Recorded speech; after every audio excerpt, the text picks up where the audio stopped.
Good morning, everyone. Good morning. First of all, this stand and this microphone stand is going to get the toughest workout they've ever had.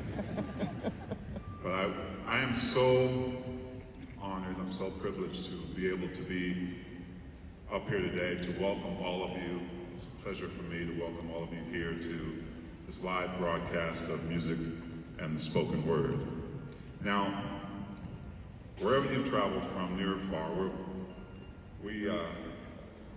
we're glad you're here on this day with us in this magnificent conference center to witness this incredible talent, this incredible ensemble of musicians up here today. And I know this is not the first time for many of you, and we're always delighted when you return. But just as a show of hands, how many are here for the first time? Wow, that's awesome. So that means we do have a few rookies in here. But don't worry, you're not alone. This is my kind of rookie debut as your official greeter today. But I've been told that if you keep coming back again and again, then you'll finally get the hang of it. So welcome all of you first-timers. So before I get into a little bit of history about this program and the choir, I want to recognize today Bishop Gerard Cousset, the presiding bishop of the Church of Jesus Christ of Latter-day Saints, and his family here today. Bishop Gerard, thank you. Bishop Cousset, thank you for joining us. Also, 100 years ago this week, the first official camp of the Church of Jesus Christ of Latter-day Saints was opened by President Heber J. Grant. More than 115,000 young women have attended Brighton Girls Camp in those 100 years. We want to welcome former campers, staff members, and friends of Brighton who are joining the choir today as part of a 3-day centennial celebration. Welcome. So, the 360-voice Tabernacle Choir has lifted people's spirits for over a century. When Latter-day Saints moved to the Salt Lake Valley, under the direction of then church president Brigham Young, a small choir was formed, which sang at a conference of the church on August 22nd, 1847, just 29 days after the first pioneers arrived. The Tabernacle Choir is one of the oldest, largest, and most recognizable choirs in the world. And along with the orchestra, which was formed in 1999 to serve as a companion ensemble for the choir, together they serve as musical ambassadors for the Church of Jesus Christ of Latter-day Saints, fulfilling their mission in every performance to give voice to peace, to love, to inspiration and the goodness of God, providing music that has the power to help people feel closer to the divine and celebrate God's love for all of his children. Under the musical direction of Mac Wilberg, all of the musicians you will see here today are volunteer performers.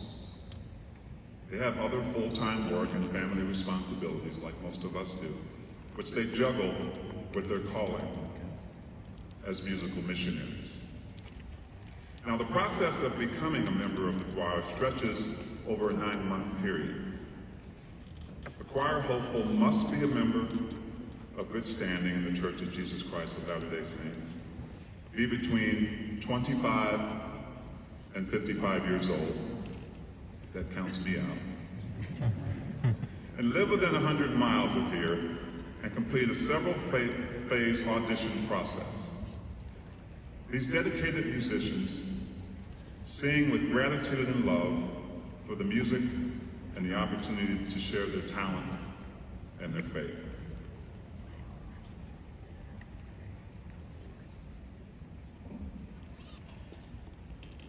Now, a little bit more about the program. You know, for more than the 9 decades, and that's nearly the lifetime of radio, the Tabernacle Choir has presented music and the spoken word without interruption.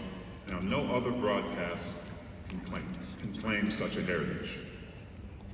What was once a show coming across the kitchen table, radio, made the jump to television in 1962 with cable and satellite to follow.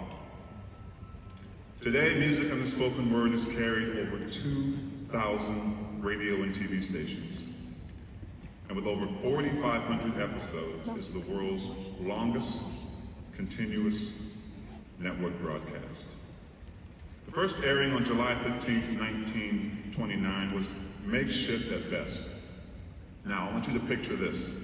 On that summer day, a local radio crew ran a wire from the control room to an amplifier in the Tabernacle, nearly a block away. The technicians put the station's only microphone on a ladder, not only to capture the music of the choir, but also so the announcer could introduce each number.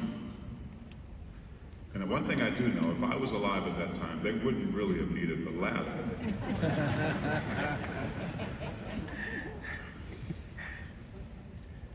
So that's a little bit of information about the program and the choir itself. So I did mention earlier that this is a live performance, and because of that, there's a few do's and don'ts that I'd like to cover. We ask that before we start the live portion of the program, that you make sure your cell phones are silenced, no flash photography or video allowed during the 30-minute performance. And if you like to unwrap, and I've been guilty of this too, unwrap that last little mint before the performance starts, we'd appreciate that as well. You know, these high-tech microphones are able to pick up some of the slightest sounds. Of course, no applauding allowed during the broadcast until that's ended. And there'll be time right after the broadcast that I'll invite you to show your appreciation to this wonderful choir. And you'll be able to take photos and videos at that time. Okay, enough of the do's and don'ts. What we do hope is that for the next 30 minutes, you will feel the love. You will feel the inspiration and the hope and the divine message in the performance of the Tabernacle Choir. And that in some way that you'll be able to carry that with you when you leave here, as you return to your busy lives. So ladies and gentlemen, brothers and sisters, please enjoy music and the spoken word.